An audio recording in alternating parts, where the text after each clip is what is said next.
안녕하세요. 커피앤톡입니다. 오늘도 와주셔서 감사드리고요.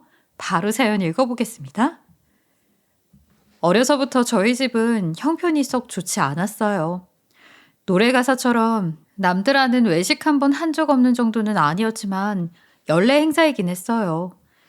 일찌감치 철이 든 저는 부모님께 자장면 사달라고 하기는커녕 용돈 한 번 달라고 한 적이 없었죠. 부모님은 그런 저를 기특해하면서도 안쓰러워했어요. 엄마, 학교에서 진로 상담해야 한다고 부모님 호출하시는데 언제 시간 괜찮으세요? 진로 상담? 글쎄다. 매일 일 가야 하니 시간을 따로 빼긴 힘들 것 같은데. 그러면 그냥 제가 선생님이랑 알아서 할게요. 걱정하지 마세요. 잠깐만. 진로는 어떻게 할 생각이야? 벌써 생각해둔 게 있니? 당연히 전문대 가서 졸업하고 바로 취업해야죠. 뭘 전공할지는 아직 좀 고민해봐야 할 것 같아요. 아휴, 네 성적도 나쁘지 않은데. 괜찮아요, 엄마. 전 취업하고 싶어요. 고등학생이 되어 진로 상담을 할 시기가 되자 부모님은 은근히 제가 4년제 대학에 가길 바라시는 눈치였어요. 하지만 등록금 때문에 차마 말씀을 못 하시는 것 같았죠. 하지만 전 일찌감치 취업 전선으로 뛰어들 생각을 하고 있었기 때문에 망설일 것 없이 전문대를 선택했어요. 하지만 전문대라고 해서 등록금의 허들이 딱히 낮은 건 아니었어요. 20살이 되자마자 저에게 붙은 딱지는 학자금 대출로 인한 채무자라는 세 글자였죠. 마음이 다소 무거워졌지만 씩씩하게 저는 대학 생활을 시작했어요. 사실 대학 생활이라고 할 것도 딱히 없긴 했어요. 아르바이트를 하느라 바빴거든요. 오늘 신입생 오리엔테이션 있는데 갈 거지? 오늘 가야 애들 얼굴도 익히고 선배들한테 눈도장도 찍을 수 있어. 미안해. 오늘은 아르바이트가 있어서 힘들 것 같아. 야야, 다른 과 애들이랑 미팅 있는데 갈래? 완전 괜찮은 애들이래. 남자친구 사길 완전 좋은 기회야. 미안해. 오늘도 아르바이트가 있어서. 주말에 뭐 해? 우리 다 같이 영화 보러 가는데 너도 같이 갈래? 미안해. 주말에도 아르바이트가. 이런 일이 몇 번 반복되고 나자 저에게 오는 권유는 깨끗이 사라졌어요. 잘 모르는 누군가 말을 걸라치면 옆에서 말을 해주는 듯 했죠. 쟤는 늘 아르바이트 하느라 바쁜 애야 라고요. 실제로 저는 수업이 끝나면 쫓기듯 아르바이트를 가야 했고 새벽에도 주말에도 항상 서너 건의 아르바이트를 동시에 하고 있었어요. 틈틈이 공부도 해야 했고요. 등록금이야 상환 기간이 몇 년 후로 잡혀 있었지만 당장 생활비며 과제비며 자잘하게 들어가는 돈이 한두 푼이 아니더라고요. 집에도 생활비를 일부 보태드리고 싶었고요. 그렇게 저의 대학 생활은 선후배는커녕 친한 동기 한 명 없이 그저 바쁘게 일, 공부만 반복하다가 끝나버렸어요. 다행히도 그렇게 열심히 살아온 시간들은 저를 배반하진 않았어요. 취업 준비를 하는데 서류 전형에 신입의 경우 아르바이트 경력도 모두 기재해달라는 곳이 종종 있었거든요. 덕분에 자소서에 쓸거리도 많았고 면접에서도 할 얘기가 많았어요. 아르바이트를 굉장히 많이 한 편인데 무슨 이유라도 있습니까? 집안 형편이 넉넉하지 않아서 학업과 아르바이트를 병행해야만 했습니다. 저런, 힘들진 않았나요? 몸이 고되지 않았다고 한다면 거짓말일 것 같습니다. 하지만 여러 가지 아르바이트를 하면서 물류 유통에 대한 기본적인 흐름을 익힐 수 있었고 다양한 사람들과 원활한 커뮤니케이션 하는 방법을 배울 수 있어 저에게는 더없이 유익한 시간이었습니다. 성적도 아주 좋고 성실한 학생이었군요. 감사합니다. 그렇게 6개월간의 준비 기간을 거쳐 저는 언감생심 같은 대기업에서 첫 직장 생활을 시작하게 됐어요. 부모님은 저의 합격 소식을 듣고 잘 자라줘서 고맙다며 눈물을 흘리셨고 첫 월급을 다 내복을 사드렸을 때도 또 눈물을 보이셨어요. 하지만 제가 드리는 생활비는 극구 사양하셨어요.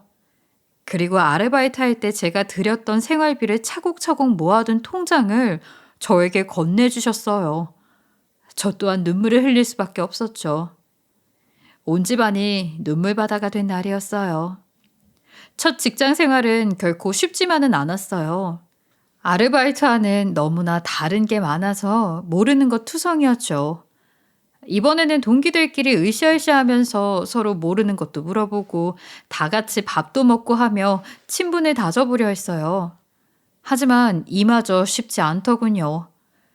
동기들은 저마다 학교를 묻고 전공을 묻고 집이 어디냐고 물어보며 서로를 알아가려 했어요. 하지만 제가 다녔던 학교를 듣고 전공을 듣고 사는 동네를 들은 순간 동기들의 얼굴에 희미하게 어리는 의문, 어리둥절함, 그리고 불편함을 저는 느낄 수 있었거든요. 그리고 번화가 한복판에 있는 회사 주변의 밥집들, 카페들의 가격대는 상당히 높게 책정되어 있었고 동기들과 매번 어울리는 건 제게 너무 부담스러운 일이기도 했어요. 그렇게 저는 자연스럽게 외톨이가 될 수밖에 없었죠. 어느 순간 동기들이 저와 식사 한 끼 하는 것조차 불편해한다는 걸 느낀 후 저는 눈치껏 점심시간이면 빠져나와서 매일 혼자서 밥을 먹었어요. 사내 식당이 있어서 다행이었어요. 저렴하고 아무도 저에게 신경을 쓰지 않았죠. 아이, 쓴다 해도 제게 있어 별 상관없는 일이긴 했어요. 그런데 하루는 식당에서 식판을 들고 어찌할 줄 몰라 하며 주변을 빙글빙글 돌고 있는 남자를 봤어요. 마땅한 자리가 없는 모양이더라고요. 저는 그 남자가 제 옆을 지나갈 때 의자에 벗어놓았던 겉옷을 치워주었고 두리번거리던 남자는 제게 고개를 꾹뻑하고는 제 옆에 앉았어요. 말없이 밥을 먹고 있는데 남자는 계속해서 저를 힐끔힐끔 쳐다보더군요. 저와 비슷한 속도로 식사를 마친 남자는 대뜸 저에게 말을 걸어왔어요. 저 여기서 일하시는 분 맞죠? 다른 의미가 있는 건 아니고요. 저는 파견직으로 나온 사람입니다. 출근한 지 일주일 정도 됐는데 혼자 일하다 보니 아는 분이 전혀 없어서요. 이 주변에 대해서 좀 알려주시면 안 될까요? 제가 커피는 사겠습니다. 알고 보니 이 남자는 지방 출신으로 파견과 동시에 서울로 올라왔다고 하더라고요. 잿빛 빌딩 숲인 회사 주변은 물론 서울 자체가 너무 복잡하고 어렵다며 씩 웃는 모습이 어찌나 순박해 보이던지요. 문제는 저도 회사 주변을 잘 모른다는 거였어요. 하지만 차마 모른다고 할 수가 없어서 저는 검색 엔진을 활용했죠. 저도 잘 모르는 근처의 카페나 식당을 열심히 검색해서 알려줄 때마다 우와 하는 감탄사 연발에 저는 웃음이 절로 났어요.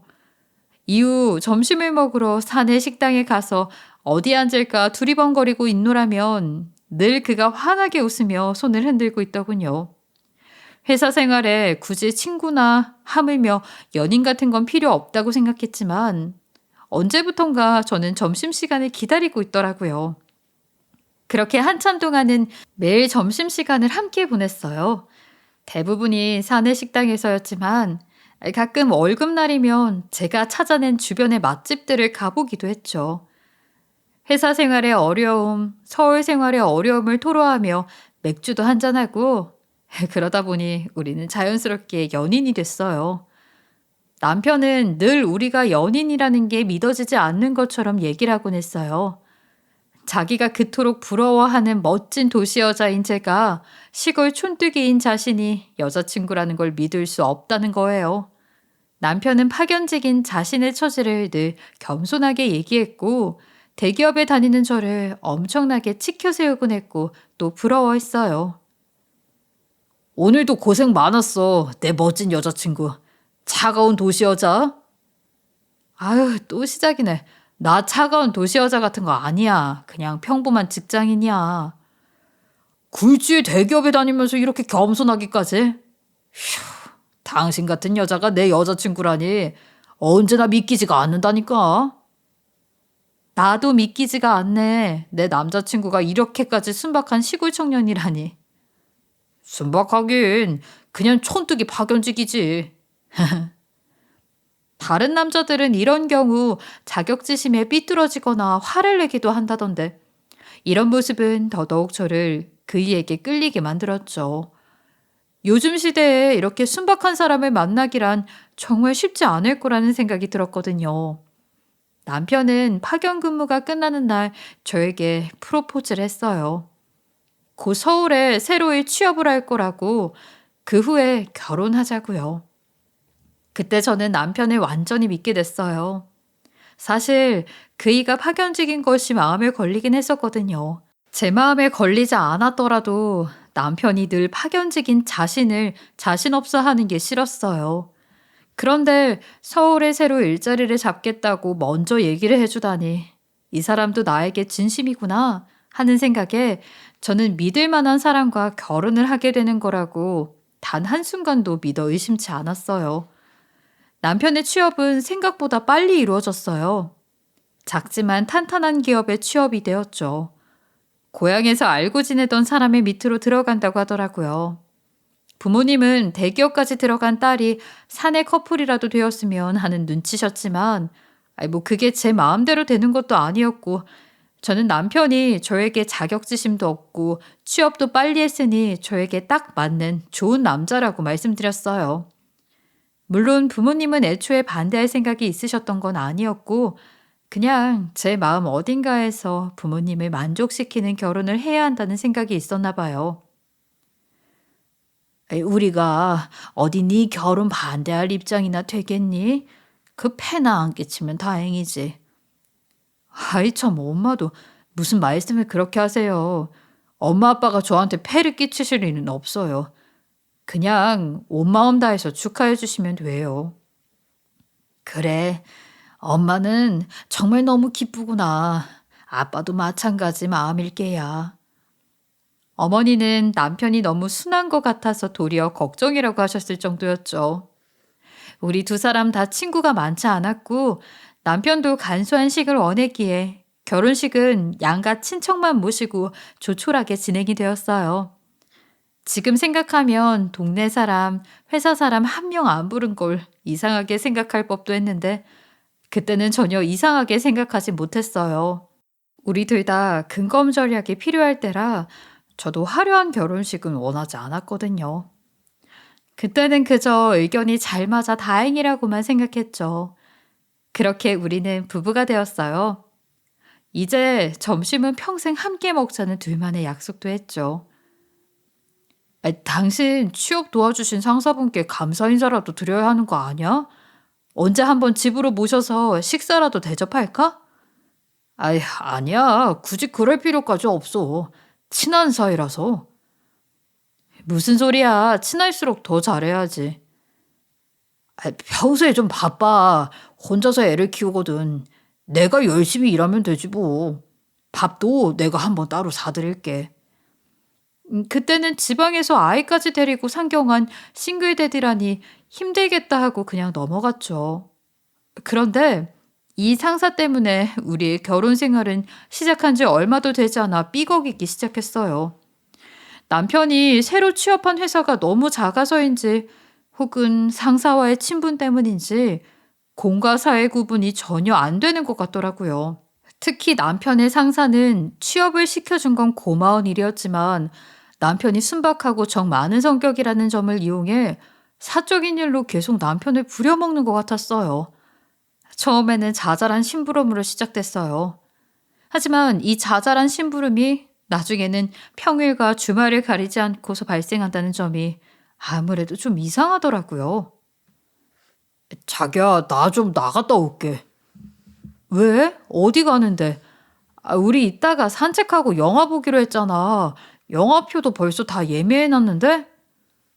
상사가 불러서 상사 집에 갔다가 회사에 좀 가봐야겠어. 뭐? 오늘은 주말이잖아. 심지어 상사 집에 간다고? 완전 사적인 일로 또 부르는 거 아니야? 거절해. 에이, 그래도 상사가 시키는데 어떻게 거절을 해? 그리고 오죽하면 나한테 부탁하겠어? 아니, 그 사람은 친구도 없대? 오늘은 또 무슨 일인데? 이런 식의 말다툼이 매주마다 이어지자 저는 조금씩 지쳐갔어요. 아무리 봐도 부탁을 하는 상사도 매번 그 부탁을 들어주는 남편도 도가 지나치지 않나 하는 생각이 들더군요. 한 번은 시댁이 김치 공장을 한다는 걸 잘 알고 있는지 고향에 가서 김치를 가져다 달라고 하는 거예요. 저는 슬슬 부하가 치밀어 남편에게 화를 냈어요. 상사의 태도도 태도였지만 결국 그때마다 무조건 알았다고 하는 남편에게도 문제가 있다고 느꼈거든요. 당신 나랑 얘기 좀 해. 지금 당장. 지금? 아니, 나 시골 가려고 준비하고 있는 거 안 보여? 지금 출발해야 차 안 막히는데. 바로 그것 때문에 얘기하자고 하는 거야. 일도 없는데 상사 부탁 때문에 시댁에 일부러 김치를 가지러 다녀온다는 게 말이 돼? 에휴, 말이 안 될 건 또 뭐가 있어. 부탁받은 김에 시골 다녀오고 뭐 그런 거지. 아니, 그 사람은 자기 부모님 없대? 안 계시면 사 먹든가 하면 될 거 아니야. 당신 김치 가격은 받긴 한 거야? 그리고 시댁 김치를 굳이 꼭 드려야 해? 전에도 얘기했지만 난 거기 위생적으로 문제 많다고 생각해. 우리 집 김치가 입맛에 딱 맞는다는데 어떡해. 돈은 상사한테 이런 일을 어떻게 돈을 받아. 뭐? 당신 제정신이야? 왔다 갔다 하던 차비는 생각도 안 해? 심지어 입맛에 딱 맞는다고? 이미 결혼 전부터 당신한테 김치를 받아 먹고 있었던 거야, 그 남자? 진짜 좀 이상하다.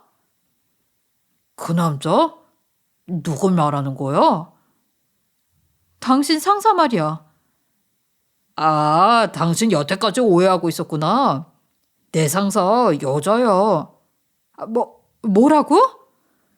저는 너무나 아무렇지 않게 얘기하는 남편의 태도에 기가 막혀 아무런 말도 하지 못했고 제 침묵을 남편은 승낙이라고 생각했는지 시댁으로 출발해버렸어요. 저는 당연히 남자일 거라고 생각했던 스스로가 한심하기도 했고 분명히 얘기해주지 않은 남편에게 화가 나기도 했죠.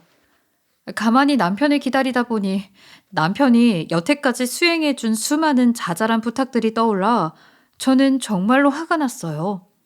그 상사라는 여자는 멀쩡히 가정을 이루고 있는 사람에게 자신의 집안일을 아무렇지 않게 맡겨온 거잖아요.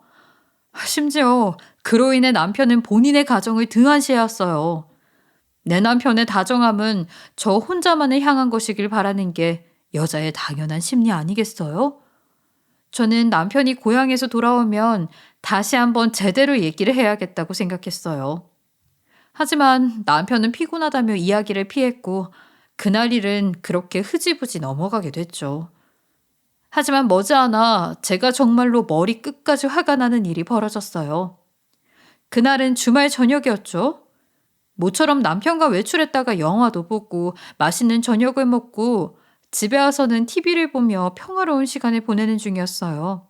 그런데 남편의 전화가 울리더군요. 저는 설마 또 상사인 건 아니겠지 하는 생각에 눈살이 찌푸려졌는데 휴대전화 밖으로 들려온 목소리는 어린 여자아이의 혀짧은 목소리였어요. 아저씨, 세상이 깜깜해요. 어두워졌어요. 앞이 하나도 안 보여요. 여보세요? 지훈이니? 앞이 안 보인다니 무슨 소리야? 눈이 안 보여? 아니요, 집이 어두워요. 완전 캄캄해요. 펑 소리가 나고 불이 꺼졌어요. 뭐라고? 전구가 터진 거야? 어디 다치진 않았고? 아니요, 다치진 않았는데요. 불이 안 들어와요. 엄마는 이거 못 고친대요. 아저씨가 와주면 안 돼요? 거기까지 들은 저는 너무 어이가 없어서 남편의 전화기를 낚아채고는 물었어요. 그동안에도 아이는 조잘조잘 계속해서 남편에게 와달라고 칭얼거리더군요. 이게 무슨 소리야? 얜 누구야? 애엄마가 누구길래 당신한테 와달라고 하는 거야? 아저씨, 언제 와요? 빨리 와요. 남편은 당황한 듯 전화를 저에게서 다시 빼앗아 가서는 금방 가겠다고 말하고는 전화를 끊었어요. 금방 가겠다고? 지금 이 시간에 남의 집 전구를 갈아주러 가겠다고? 당신이 무슨 AS 기사야? 와줄 사람이 나밖에 없다잖아. 여기서 그렇게 멀지도 않으니까 금방 갔다 올게. 설마 그 지윤이라는 애가 상사 딸이야? 응. 금방 다녀올게. 가긴 어딜 가. 당장 자리에 앉아. 상사 심부름꾼 노릇을 하다 못해 이젠 남의 집 아빠 노릇까지 대신해주고 있어? 당신 미친 거 아니야? 사람 부르라고 해. 아니, 왜 그렇게 화를 내? 혼자서 애 키우는 상사가 불쌍하지도 않아? 모르는 사이도 아니고. 당신 이렇게 매정한 사람인 줄 몰랐네. 집도 가까운데 이웃처럼 지내도 모자랄 판에. 여보, 당신 행동 지금 상식 바뀐 거 모르겠어? 당신 가정을 놔두고 남의 가정에 신경 쓰고 있잖아. 남이 아니라 내 상사라고. 이웃이라도 그러네. 남편은 어이없어하는 저를 뒤로 한 채 현관문을 나섰어요. 저의 화난 목소리 따윈 들리지 않는다는 듯 했죠. 한참 후에 집으로 돌아온 남편은 제 눈치를 쓱 보다가 먼저 잠자리에 들었어요. 저는 도무지 잠이 오지 않아 뜬 눈으로 밤을 지샜고요. 세상에, 하다 상사의 딸이 집안일을 도와달라고 전화가 온다는 게 말이나 되나요? 아저씨라고 친근하게 부르는 것 보면 처음도 아닌 것 같았고요. 저는 다음날 아침 남편을 붙들고 얘기했어요. 앞으로는 공과 사를 제대로 구분해달라고요. 상사고 같은 지방 사람이고 이런 걸 떠나서 애초에 그 사람의 사적인 일이야. 그걸 왜 당신이 자꾸 들어줘? 공적인 일에만 대응해, 제발. 아니, 그게 말처럼 쉬운 일도 아니고. 당신이 못하겠으면 내가 회사로 찾아갈 거야. 당신 상사랑 얘기해서 제대로 단판에 짓겠어. 뭐라고? 아니, 그러면 나 창피해서 회사 못 다녀. 도대체 왜 그렇게까지 매정하게 구는 거야? 남편의 흐지부지한 대답으로 대화는 끝나버렸고 남편은 달라지지 않았어요. 전화가 오면 밖에서 받고 나갈 때는 무조건 말도 없이 나가버리더군요. 남편과의 대화가 줄어들기 시작한 건 그때부터였죠. 남편은 이제 회사 일이고 상사 일이고 아무것도 제게 이야기하지 않으려는 것 같았어요. 당연히 남편이 외출할 때마다 저는 자꾸 목소리를 높일 수밖에 없었고 그렇게 우리 사이는 삐걱거리기 시작했어요. 심지어 저는 이 사람과 앞으로의 내 남은 인생을 함께해도 괜찮을까 하는 고민을 하기 시작했어요. 저는 어서 아이도 낳고 미래 계획도 좀 더 확실하게 세우고 싶었거든요. 그 고민만으로도 머리가 터질 것 같은 나날들이 이어졌어요. 그 와중에 회사에서는 다른 건강검진 얘기를 하고 있었어요. 얼마 전에 했던 건강검진 결과가 날라온 거였죠. 제 것만 쏙 빼고요. 걱정하는 제 표정을 본 상사는 금방 날라올 테니 걱정 말라고 했고 제 결과는 일주일이 지난 후에나 나왔어요. 그런데 부인과에서 따로 정밀 검사를 받아보라는 소견이 있더군요. 저는 아무 일도 아니길 바라며 병원에 다녀왔고 초조한 마음으로 결과를 기다렸어요. 그리고 저에게 떨어진 진단명은 난소암 1기였습니다. 네? 선생님, 제가 잘못 들은 거죠? 그렇죠? 다시 한 번만 말씀해 주세요. 죄송하지만 잘못 들으신 게 아닙니다. 환자분은 현재 난소암 1기 진행 중입니다. 저는 이제 갓 30대가 되었는데요. 보통 50대 이상에서 많이 걸리는 암 아닌가요?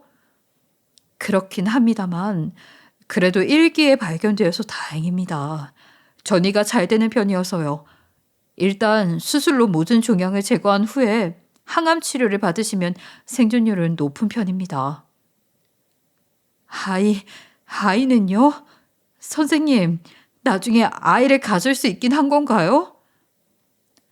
수술을 해봐야 알겠지만 일반적으로는 양쪽의 난소를 모두 제거해서 임신은 힘듭니다.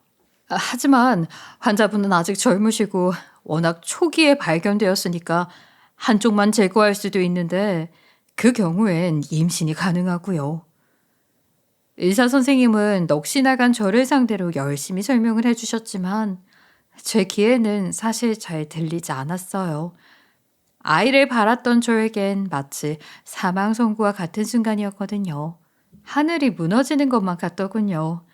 저는 절망적인 마음으로 집에 돌아왔지만 집에는 아무도 없었어요. 전화를 해도 받지 않던 남편은 10시가 되어서야 연락이 왔어요. 주변이 시끌벅적하더군요. 남편은 말을 얼버무리려 했지만 뒤에서 들려오는 아이의 목소리로 저는 남편이 어디 있는지 짐작할 수 있었어요. 제가 절망의 바다에 빠져 허우적거리며 숨막혀하는 동안 남편은 상사의 집에서 지윤이라는 아이의 생일 파티에 참석해 있었던 거예요. 전 이 사람의 아이를 가지기 전에 암이 발견된 것이 차라리 다행이라는 생각마저 들더군요. 더 이상 제 인생의 중요한 문제를 이 사람과 얘기해봤자 아무런 소용이 없겠다고 느껴졌어요. 며칠간 고민하고 회사와도 상담한 결과 저는 사직서를 냈어요. 치료가 얼마나 걸릴지도 모르는 상황에서 병가를 내고 무작정 자리를 비우는 건 회사에 너무 민폐일 것 같았거든요. 어차피 병가를 낼 수 있는 기간에도 제한이 있었고요. 회사를 다닌 경력도 있으니 살아남으면 어떻게든 재취업은 할 수 있을 거라고 생각했어요. 일단은 살아남는 게 우선이라고 생각한 거죠. 퇴사를 앞두고 저는 남편에게 조용히 이 이야기를 전했어요. 그리고 남편이 그렇게 화를 내는 걸 처음 봤어요. 글자 그대로 길길이 날뛰더군요. 퇴사? 미쳤어? 앞으로 어떡하려고 그래? 당신 고작 전문대 졸업한 거 잊었어? 앞으로 더 좋은 회사 절대로 못 가. 완전히 망한 거잖아. 아니, 내가 암에 걸렸다는데 지금 제일 먼저 하는 얘기가 그거야? 암은 뭐 공짜로 고쳐? 돈이 안 들어? 복권이라도 되지 않고서야. 앞으로 생활비는 어떻게 할 건데? 아프면 그거 이용해서 최대한 오래 붙어 있어야 할 거 아니야. 당신이 버는 돈 있잖아. 보험도 있고. 그걸 어떻게든 아껴 쓰면. 말도 안 되는 소리 좀 하지 마. 당신이랑 나랑 연봉 차이가 얼마였는데 그게 어떻게 메꿔질 거라고 생각해? 당신 나 엿먹이려고 그런 거지? 맞지? 아니, 내가 왜 당신을 엿먹여? 우리 연봉 차이가 그거랑 대체 무슨 상관인데? 됐어. 그냥 이 기회에 갈라서자. 남편은 제가 퇴사한 게 자신을 엿먹이려는 수단이라고 생각하더군요. 부인인 제가 남편을 엿먹이려는 이유가 대체 뭐가 있을까요? 심지어 퇴사 이유는 암에 걸려서 투병을 위해서였는데 말이죠. 제가 꺼낸 암 이야기는 감기만도 못한 수준의 이야기가 되어버렸어요. 부인이 암에 걸렸다는데 바로 이혼하자는 얘기를 꺼낸 사람이 내가 결혼한 사람이었다니 전 정말 믿을 수가 없더군요. 우리는 합의 이혼을 하기로 했죠. 둘이 살던 신혼집은 제 명의로 대출을 받은 작은 빌라였고 나머지 혼수도 대부분 제가 해왔기에 어차피 남편이 가져갈 만한 건 아무것도 없었어요. 수술이 끝나고 집으로 오자 남편의 짐은 모두 사라져 있었죠.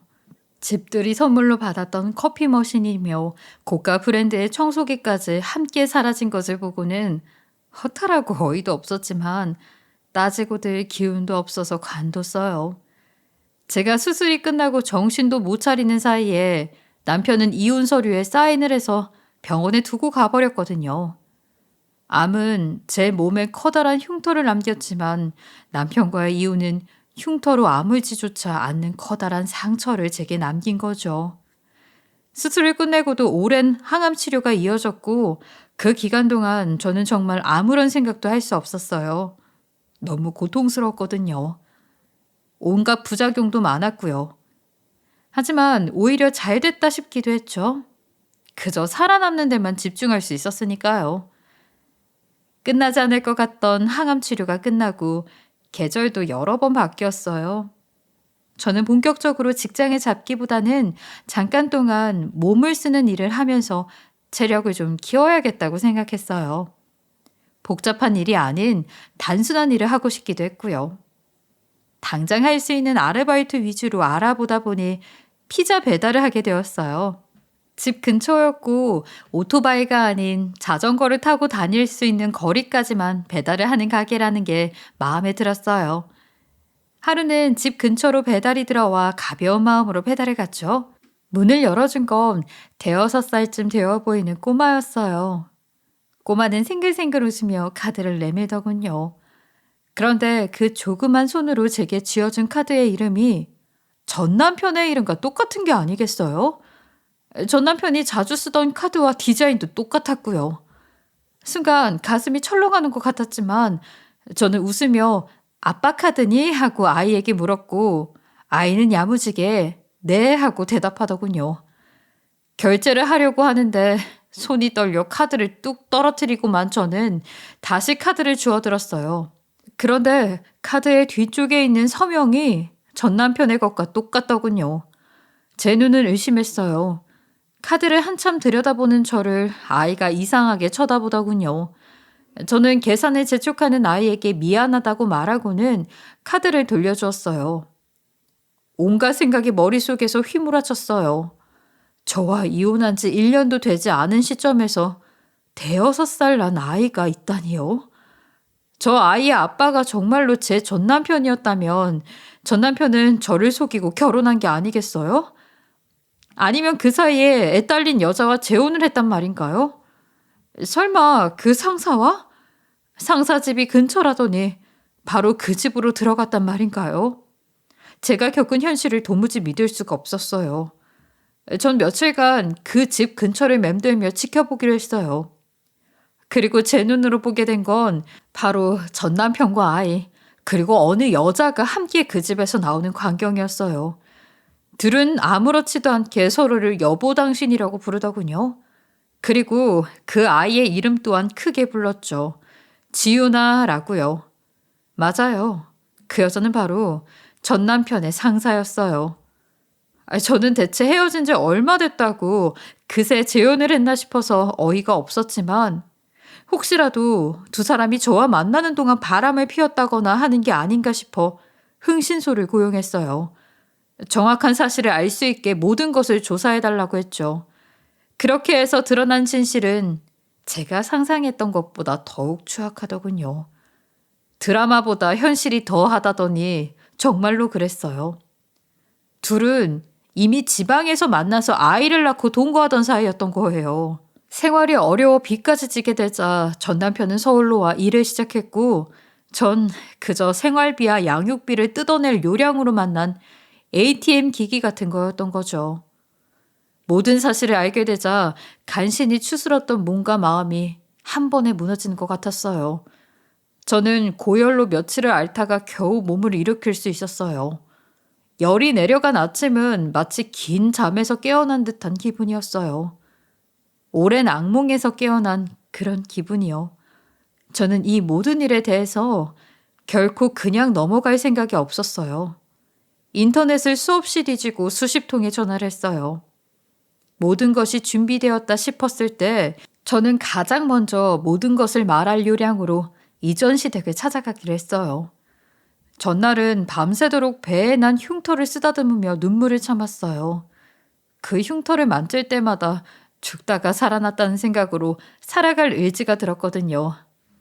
전 남편이 워낙 자주 왔다 갔다 해서 그다지 멀지 않다고 생각했던 이전 시댁은 참 멀었어요. 상대적으로 저는 가본 적이 거의 없었더군요. 가는 동안 머릿속으로 해야 할 말들을 수도 없이 정리했죠. 하지만 막상 도착하자 굳이 그럴 필요가 없다는 걸 알게 됐죠. 이전 시어머니에게 아이 이야기를 꺼내자마자 한숨부터 쉬시더니 입을 굳게 다무시는 것이 이미 모든 걸 알고 계셨다는 걸 알 수 있었어요. 당신도 전부 다 알고 계셨던 거군요. 공범이었네요. 제가 전혀 미안해할 필요가 없었던 거군요. 그게 무슨 소리냐? 공범이라니. 누가 들으면 범죄라도 저지른 줄 알겠다. 너야말로 무슨 짓을 하려는 건지 모르겠지만 사람 마음을 그리 쓰면 못 쓴다. 그저 사람이 실수를 했구나 하고 너그러운 마음으로 넘어갈 줄 알아야지. 어린애가 무슨 죄가 있겠니? 실수요? 그 사람이 한 건 실수가 아니에요.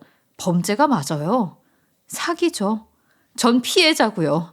애는 죄가 없지만 그 사람에게는 명백한 죄가 있어요.